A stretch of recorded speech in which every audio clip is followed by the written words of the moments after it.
I think that what happens is people become uncomfortable when we start to have conversations about race.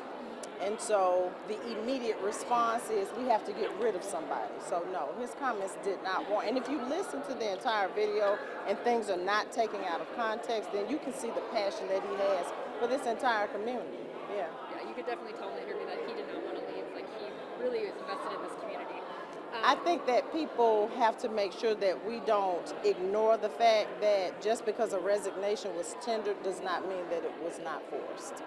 What was your reaction when you heard that this was all happening, right? He had this interview with you, and then how did you learn about it, and what was your reaction?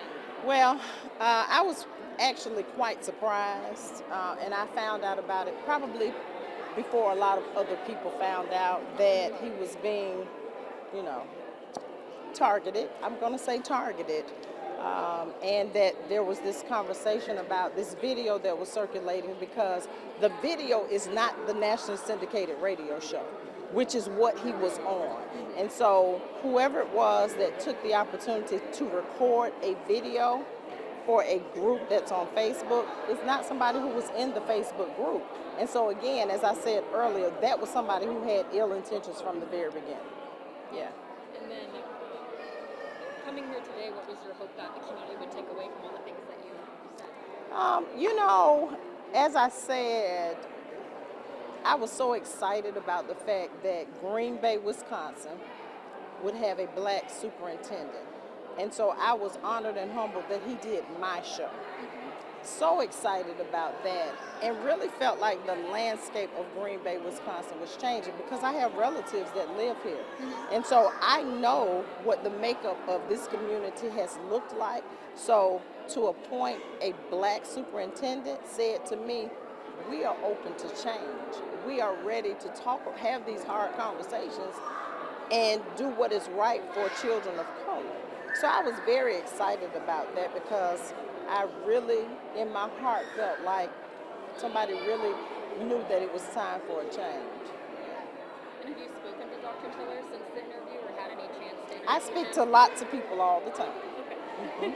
Thank you for your time. You're so welcome. One question that I do have is that with, showing your advocacy here today, showing your support for Dr. Tiller, Yeah.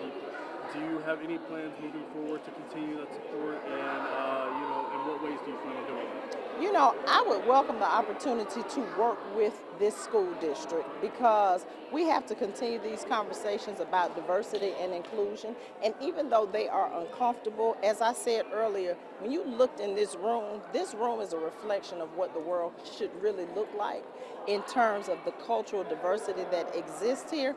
You have to bring people in who are willing to facilitate conversations that make people uncomfortable. Yeah, yeah.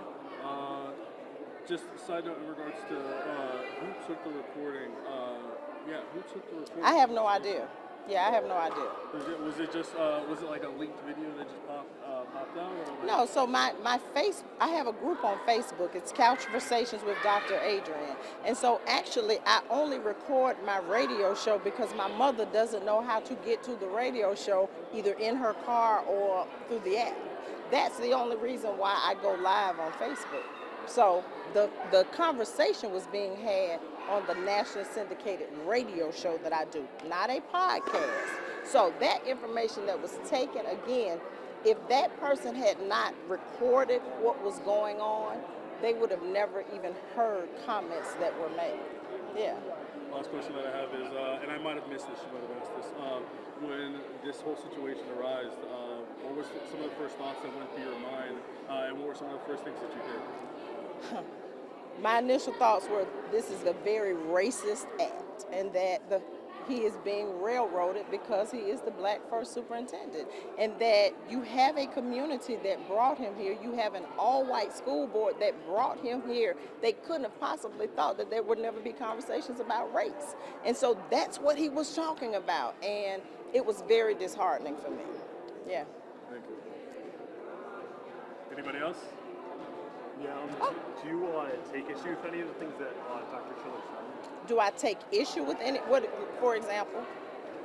Some of the comments that he made while he was talking, on the story. No, because here's the thing. So I'm a very non-judgmental person, unlike most people in the world. And so I think that people have the right to say and think and feel what they say and think and feel. And so I did not find any of his comments offensive.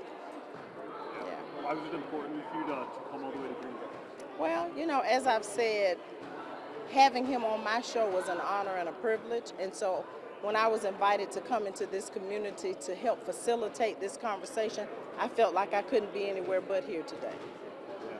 How did you think that the conversation went? I'm sorry. How do you think that the conversation went?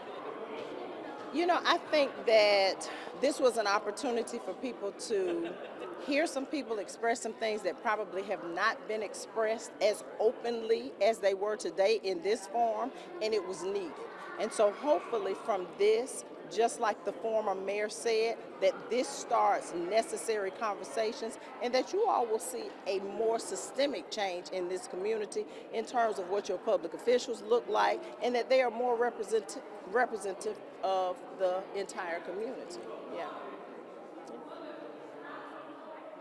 Yeah, I'll go ahead and ask one. I don't want to make this like a personal story because I know we have all jobs to do here. But I'm a person of color. I just moved up here from North Carolina to take this job. I'm new to this area. Yeah. I'm sure you came up here and this is all kind of new for you as well. Can you kind of just talk in a general sense about why this experience is important, not just for you, but Yeah. for everybody? Yeah, so one of the things that was probably the most